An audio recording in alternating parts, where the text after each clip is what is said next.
안녕하세요. 파이오니어 커피 정다운입니다. 13년차 스페셜티 커피 업계에서 일하고 있는 로스터가 바라본 2026년 커피 트렌드는 인퓨즈드 커피 대중화, 무인화, 생두입니다. 엘파라이소 농장이 촉발한 아예 새로운 커피 장르인 가양 커피 또는 인퓨즈드 커피가 이제 완전히 자리를 잡았습니다.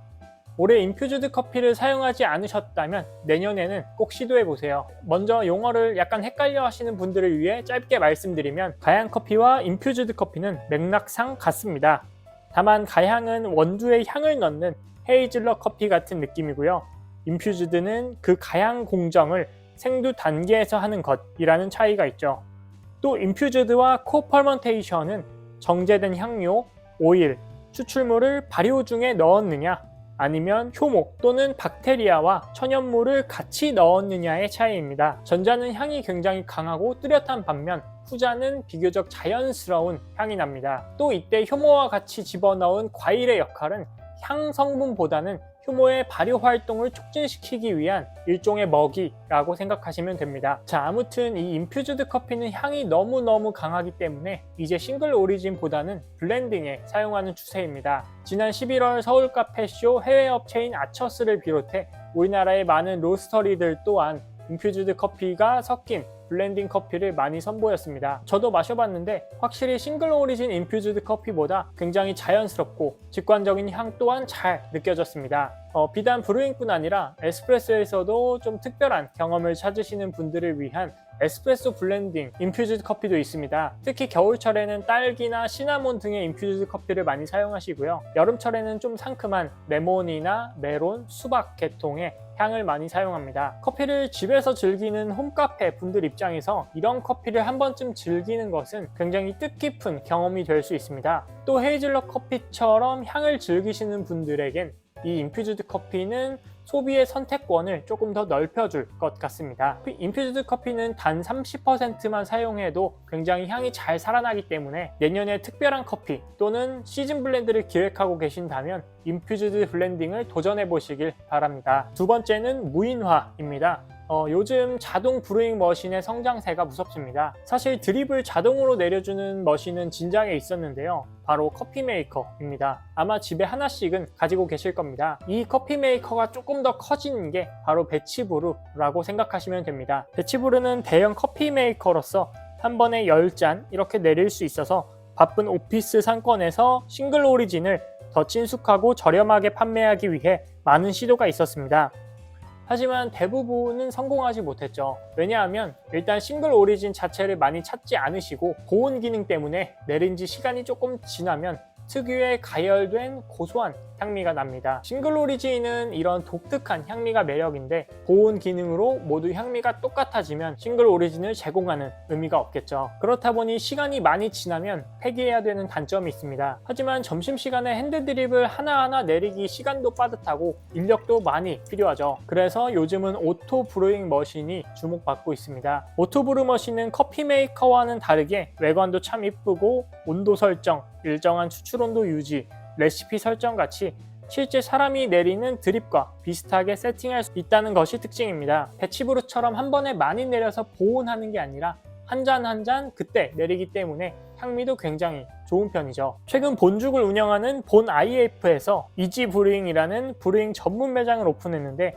여기엔 마노코리아의 오토브루 머신을 사용합니다. 하지만 이런 오토브루잉의 치명적인 단점이 있죠. 바로 가격입니다.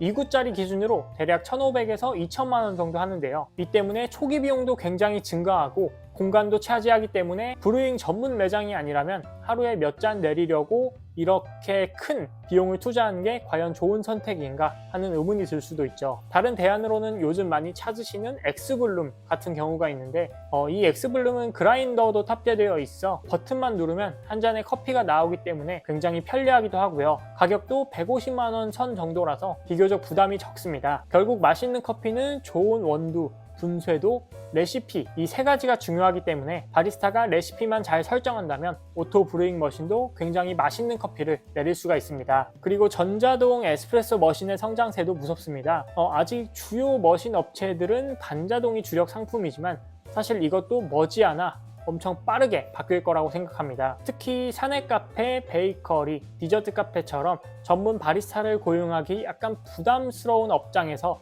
먼저 시도할 거라고 생각하고 있고요. 커피 전문점 또한 전자동 머신을 적극 도입할 것 같습니다. 왜냐하면 커피 전문 매장은 추출 이해도가 높기 때문이죠. 커피 전문 매장이 아닌 경우 전자동 머신은 버튼 하나만으로 굉장히 좋은 퀄리티를 안정적으로 유지할 수 있다는 장점이 있고, 커피 전문점은 반복 추출은 기계가 대신 해주고 사람은 맛있는 커피를 위한 관리만 하면 된다는 장점이 있습니다. 즉, 전자동 머신의 도입으로 바리스타의 커피 추출 또는 커피 지식이 더 중요한 시대가 올 것 같습니다. 마지막은 생두입니다. 홈카페 시장이 나날이 커지고 있습니다. 저울부터 캐틀, 드리퍼, 필터, 각종 추출 액세서리, 이제는 센서리 잔까지 집에서 맛있는 커피를 위해 세심하게 준비하는 시간부터 향미를 음미하는 순간까지 신경 쓰는 로스터가 되어야 합니다. 이제 소비자분들도 단순하게 고소한 맛, 신맛 이렇게 커피를 즐기지 않습니다. 어떤 분들은 게이샤를 찾으시고 또 어떤 분들은 대회 수상 또는 특정 농장의 커피를 선호하십니다. 그리고 커피에 적힌 노트를 보고 커피를 선택하는 경우도 많습니다. 이처럼 싱글 오리진 시장은 계속 크고 있고 덩달아 마이크로 로스터리들도 증가하고 있습니다. 제가 몇 년간 느낀 것은 작은 마이크로랏을 취급하는 생두 업체들이 많이 늘었다는 것입니다. 그 이유로 첫 번째로는 고급 커피의 소비 증가입니다. 가격이 무엇보다 중요한 커머셜 커피들은 규모의 경제가 필요합니다. 그리고 컨테이너 선으로 가지고 와야 하기 때문에 긴 시간, 높은 비용이 필요한데, 마이크로랏은 항공으로 가지고 올 수도 있고 애초에 양 자체가 적습니다. 그리고 마이크로랏은 커머셜에 비해서 적게는 3배, 많게는 수십 배 정도 비싸기 때문에 항공운송의 비용이 상대적으로 적게 느껴지죠. 또 항공운송의 비용보다는 빠르게 소개하고 빠르게 소비하고 싶은 욕구가 더 크기 때문에 이런 고급 커피들은 항공 배송을 많이 이용합니다. 또 이런 고급 커피들은 생산량에 비해 수요가 더 많고 수요도 확실한 편입니다. 대회 수상이나 비싼 커피만 즐기는 애호가 분들이죠. 또 다른 이유는 생산자들과 접촉이 수월해졌다입니다. 예전에는 생두를 사려면 어떻게 해야 되는지도 잘 몰랐고 생산자들도 팔 줄을 몰랐습니다. 그런데 요즘은 생산자들도 항공으로 직접 보내는 경우가 많아졌습니다. 소셜미디어의 발달로 접촉도 쉽고 영어 홈페이지도 잘 개설되어 있습니다. 또 카페쇼 같은 비즈니스 행사에도 요즘은 산지의 생산자들이 많이 방문하고 있습니다. 이 때문에 생산자들이 직접 만나는 시간이 늘었고 직접 샘플 요청을 하거나 샘플을 받기도 더 수월해졌죠. 저도 지난 카페쇼 이후 르완다의 바오 커피를 운영하는 분과 잠깐 만나 대화를 나누었는데, 그 친구는 커머셜도 좋지만 특히 마이크로랏을 더 판매하고 싶어 했습니다. 르완다의 커피 품질을 더 잘 알리고 싶다는 마음 때문이었습니다. 그리고 특히 로스터와 직접 거래하고 싶어 하시더라고요. 또 COE나 지역 커피 품평회, 농장들의 자체 옥션 또한 다이렉트 트레이드의 비중을 굉장히 크게 늘렸습니다. 사실 이런 옥션도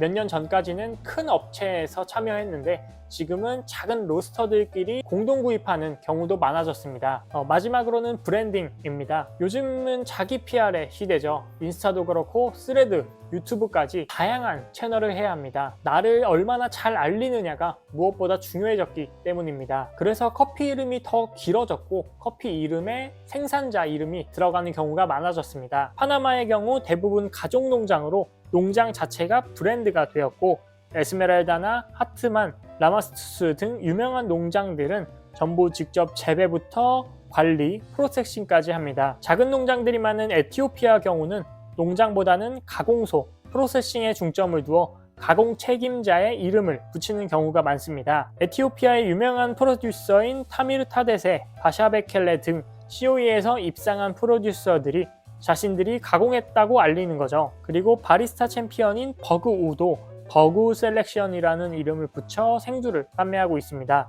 일종의 보증수표인 셈이죠. 또 우리나라 업체들 역시 생산지에 특정 주문을 넣어서 커피를 소싱하곤 합니다. 예를 들어 우리나라의 커피 업체가 생산자의 프로듀서에게 나는 이러한 향미를 나게 해줘라고 주문하면 생산자는 그에 맞춰서 커피를 만드는 거죠. 이제 로스터리도 그렇고 산지도 그렇고 단순히 좋은 품질만을 어필해서는 살아남기 어렵습니다. 누가 생산했으며 어떻게 가공했고 어떻게 재배했으며 우리가 이 커피를 위해 무엇을 했는지 이런 스토리가 더 중요해졌죠. 앞으로 이렇게는 작은 연결들을 통한 팬덤층 확보가 더더욱 중요해질 거라고 생각합니다. 저 역시 다이렉트 트레이드를 하고 싶은 이유는 단순히 원가 절감이 아니라 스페셜티 커피의 매력은 스토리라고 생각하기 때문입니다. 그리고 그 스토리의 선명함은 생산자와 로스터 간의 단계가 짧고 추적 가능해야 더 잘 드러난다고 생각합니다. 어쨌든 적은 양이라도 그들과 직접 소통함으로써 그들의 커피를 잘 이해할 수 있고 그를 바탕으로 소비자들에게 더 친숙하게 설명할 수 있을 것 같습니다. 자, 이렇게 26년도 커피 트렌드를 추려봤습니다. 내년에도 역시 높은 생두 가격, 환율, 경기 침체 등으로 올해보다 더 어렵다고 합니다. 모든 로스터분들 화이팅입니다. 감사합니다.